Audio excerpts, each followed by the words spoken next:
Iisuse, când singur zăceam la pământ și să mă ridic nu reușeam. Dacă Tu n-ai fi fost să-mi întinzi mâna Ta, m-aș fi zbătut ca un val dus de vânt pe ocean. Numai Tu mi-ai adus bucuria când uitasem și să mai zâmbesc. Tu, Iisus, m-ai salvat și curajul mi-ai dat să trăiesc. Dacă Tu n-ai fi fost să rămâi lângă mine, zile și nopți aș fi plâns fără rost și viața mea mult prea tristă ar fi fost. Dacă Tu n-ai fi fost să mă umpli de Tine, doar un hoinar rătăcit aș fi fost și viața mea s-ar fi scurs fără rost. Dacă Tu n-ai fi fost,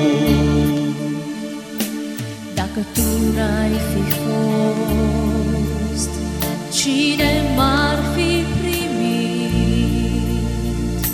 Când oamenii toți, fără niciun cuvânt, m-au alungat, m-au părăsit. dacă Tu n-ai fi fost, unde aș mai fi găsit odihnă și cine pe întregul pământ m-ar fi iubit?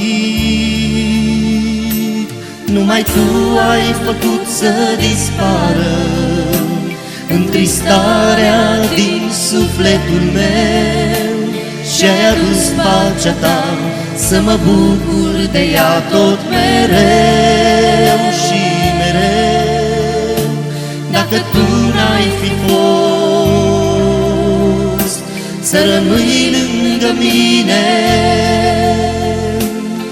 zile și nopți aș fi plâns fără rost și viața mea mult prea tristă ar fi fost. Dacă Tu n-ai fi fost să mă umpli de Tine, doar un hoinar rătăcit aș fi fost și viața mea s-ar fi scurs fără rost. Dacă Tu n-ai fi fost.